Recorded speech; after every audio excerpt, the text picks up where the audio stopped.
अरे वाह, अब तो सब ऑनलाइन पेमेंट करते हैं। हाँ, लेकिन ज्यादा ट्रांजैक्शन से कहीं नोटिस ना आ जाए। डरो मत, करंट अकाउंट और आईटीआर का इस्तेमाल करो। अब बिजनेस होगा बिल्कुल टेंशन फ्री। नमस्कार दोस्तों। आज की वीडियो आपके लिए बहुत इम्पोर्टेंट और ख़ास है सभी के लिए, क्योंकि आज की वीडियो जो है वो यूपीआई ट्रांजैक्शन को लेकर है।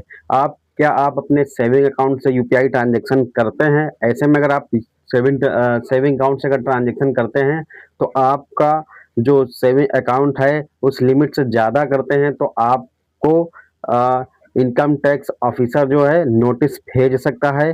तो इससे आप बचने के लिए क्या कर सकते हैं ये मैं वीडियो में बताने जा रहा हूँ। और एक अपडेट दिखा देता हूँ। देखिए यहाँ देख सकते हैं कि आम आदमी के लिए मनी ट्रांसफर और टर्नओवर की लिमिट क्या है ये मैं बताऊंगा। ठीक है, बैंक यूपीआई की अपनी लिमिट क्या है ये बताऊंगा। इनकम टैक्स की नज़र में लिमिट आप क्या है ये भी बताएंगे। क्या ज़्यादा ऑनलाइन लेन देन करने पर आम आदमी को नोटिस भी आ सकता है? बिल्कुल आ सकता है। घोषित आय, आरटीआर और ट्रांजेक्शन में अंतर क्या है ये भी हम बात करेंगे। और एआईएस एनुअल इंफॉर्मेशन स्टेटमेंट ये क्या है? कौन से ट्रांजेक्शन पूरी तरह से सेफ हैं, टैक्स फ्री है, कौन से खतरनाक हैं, इसके लिए मैं बात करूंगा। ठीक है, और आम आदमी के लिए सुरक्षित रहने के 3 गोल्डन रूल्स क्या हैं ये मैं बात करूंगा।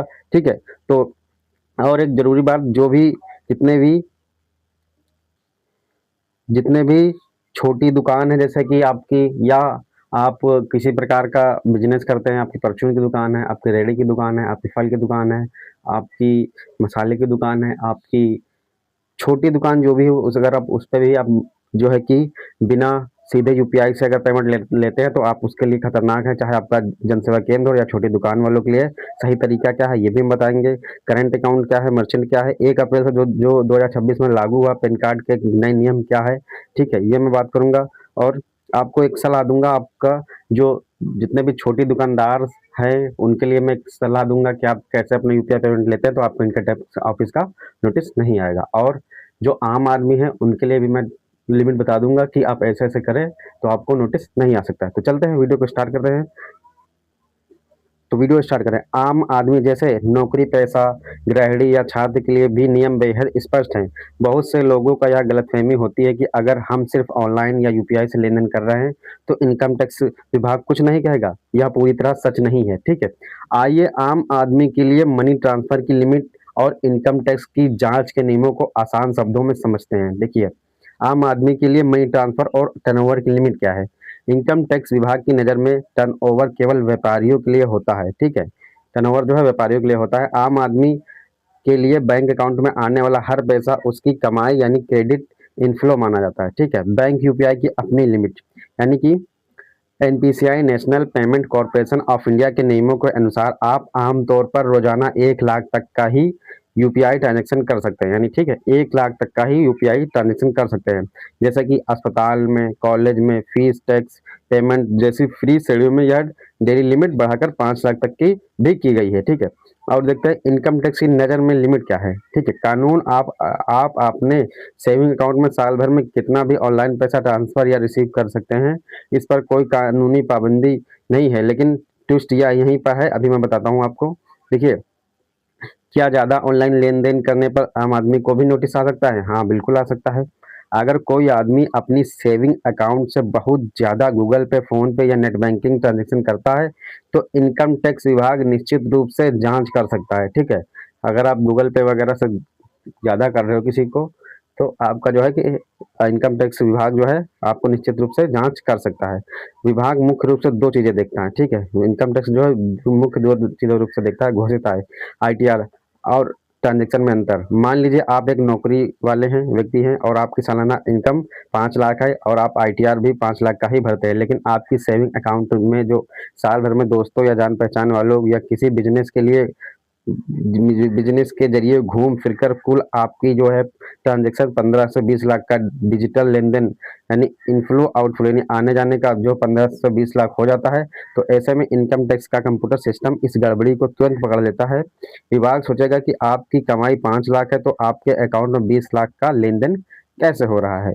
क्या आप कोई छुपी हुई कमाई कर रहे हैं? इसी आधार पर एक स्क्रूटनी यानी जांच का नोटिस भी जारी हो जाता है। ठीक है, यानी इनका कहने का मतलब है कि आप मान लीजिए कोई नौकरी कर रहे हैं, आपकी इनकम 5 लाख है साल भर की, और आपकी इनकम तो 5 लाख है लेकिन आपने आईटीआर भरा है और वही जो साल भर आपने आईटीआर भरा 5 लाख का, लेकिन आपका जो लेन-देन हो रहा है वो 20 लाख का हो गया, तो अब इसमें जो है विभाग को शक हो जाएगा।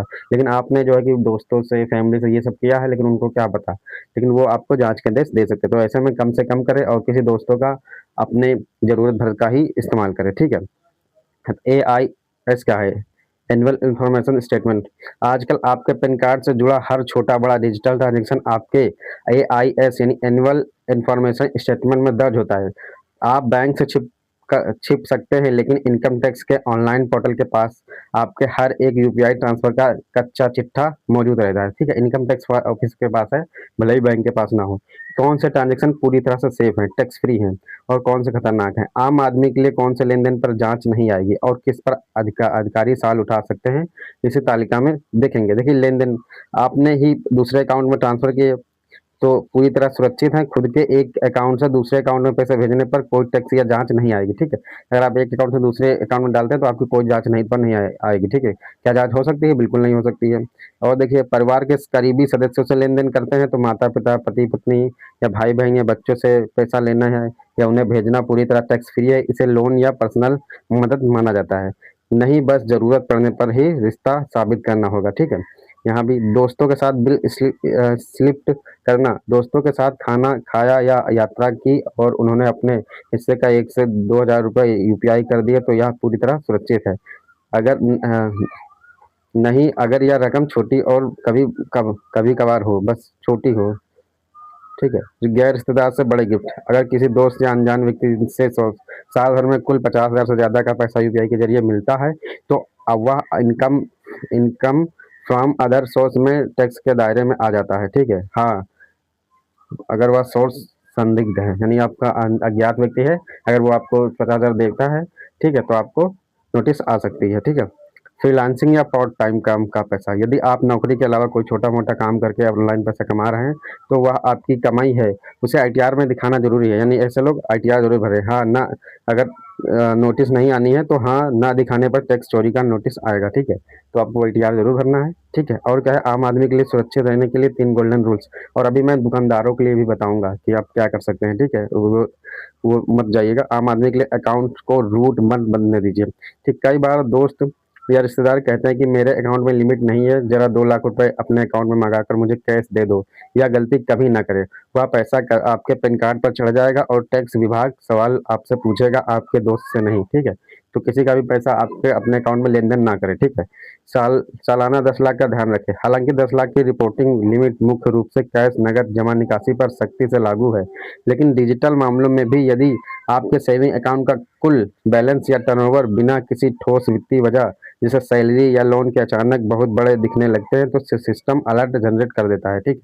अचानक आपके यहाँ पास अगर पेमेंट आ जाएगा तो वो ऑटोमेटिक भेज देगा, ठीक है?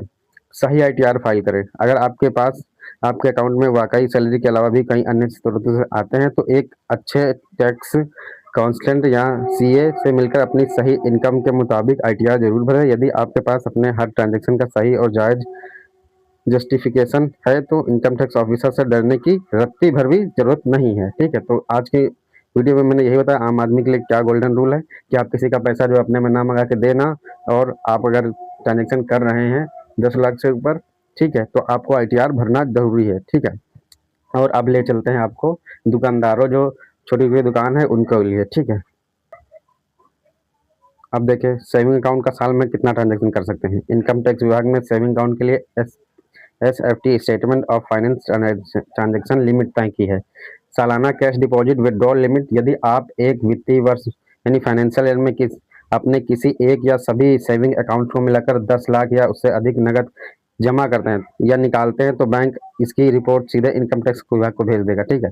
यानी कि आप अगर कैश यानी जमा करते हैं या निकालते हैं सेविंग अकाउंट में, सालाना कैश डिपॉजिट विड्रॉल लिमिट, ठीक है? यानी कि आपकी 10 लाख है, 10 लाख से ज़्यादा होगा तो आपको जो है कि भेज देगा, ठीक है? यूपीआई ऑनलाइन ट्रांजैक्शन क्या है? गूगल पे, फ़ोन पे या नेट बैंकिंग के जरिए होने वाले ऑनलाइन लेन-देन के लिए 10 लाख की कोई सीधी बंदिश नहीं है, लेकिन आपके अकाउंट में होने वाले टोटल टर्नओवर इनफ्लो आपकी घोषित सालाना कमाई आईटीआर से मेल खाना चाहिए, ठीक है? यानी आप अगर 10 लाख तक सेविंग अकाउंट से करते हैं तो कोई बात नहीं, अगर उससे ज़्यादा होता है तो आपको आईटीआर भरना पड़ेगा, ठीक है, आईटीआर भरना पड़ेगा। सबसे ज़रूरी बात यह है, अगर आप जनसेवा केंद्र हैं या चलाते हैं या मनी ट्रांसफ़र का कोई भी काम करते हैं या आपकी छोटी दुकान है या किसी प्रकार की भी, तो या भूल कर भी इसके लिए सेविंग अकाउंट का इस्तेमाल ना करें, ठीक है? अपने सेविंग अकाउंट का इस्तेमाल ना करें। सेविंग अकाउंट को केवल आपके व्यक्तिगत खर्चे के लिए ही, व्यावसायिक लेन-देन के लिए नहीं है, ठीक है? यानी आपके पर्सनल के लिए है और बिज़नेस के लिए नहीं है, ठीक है? जनसेवा केंद्र और छोटी दुकानें वालों के लिए सही तरीका क्या है? यदि आप ग्राहकों का मनी ट्रांसफ़र करते हैं, आधार से पैसे निकालते हैं या दुकान पर आने वाले ग्राहकों से गूगल पे, फ़ोन पे पेमेंट लेते हैं, तो आपको तुरंत ये कदम उठाने चाहिए, ठीक है? चाहे जितने बड़े छोटे दुकानदार हो, चाहे बड़े दुकानदार है, आपको जो है अपनी पर्सनल खाते में पेमेंट नहीं लेना है, ठीक है? ठीक है, उसके लिए अब मैं बता रहा हूँ करंट अकाउंट। सबसे पहले तो आप करंट अकाउंट खुलवा लीजिए अगर आपका टर्नओवर ज़्यादा है, अगर नहीं है तो उसके लिए भी अभी बताता हूँ। करंट अकाउंट खुलवाएँ। व्यावसायिक लेन-देन के लिए हमेशा करंट अकाउंट का उपयोग करें। इसमें सालाना नकद जमा करने की लिमिट 50 लाख होती है और ऑनलाइन डिजिटल ट्रांज़ैक्शन की कोई सीमा नहीं होती है। मर्चेंट अकाउंट, ठीक है? यानी कि अगर मान लो आपका करंट अकाउंट क्या खर्चा होगा तो आप सोचेंगे, ठीक है? तो जो बड़े जैसे सीएससी वाले हैं, जनसेवा केंद्र वाले, वो लोग खुला लें, और जो सोचते हैं छोटे-मोटे हैं हम लोग क्या कहाँ खुलाएँगे, तो जो छोटे वाले हैं तो उनको मर्चेंट अकाउंट खुला लेना। जैसे अपनी दुकान के नाम पर गूगल पे बिज़नेस या फ़ोन पे बिज़नेस क्यूआर कोड बनाएँ, इसे अपने करंट अकाउंट से लिंक कर दें, ठीक है? करंट अकाउंट से लिंक कर देंगे तो आपका ये भी सही रहेगा।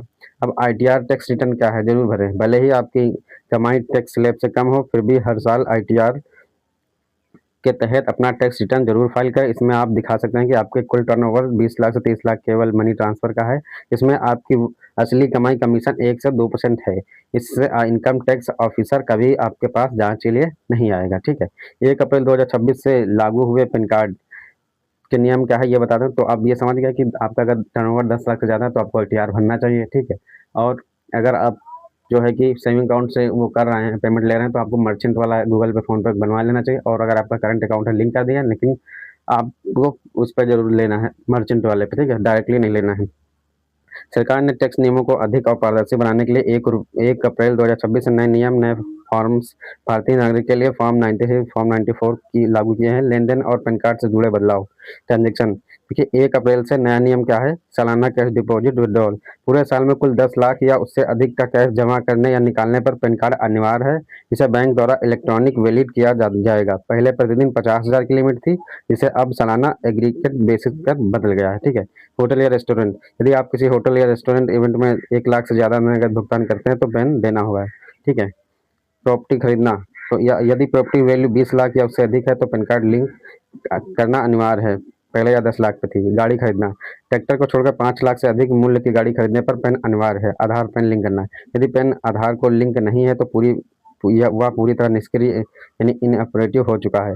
साथ ही नए आवेदनों में अब पैन और आधार का नाम स्पेलिंग 100% मैच होना जरूरी है, अन्यथा सिस्टम उसे तुरंत रिजेक्ट कर देगा।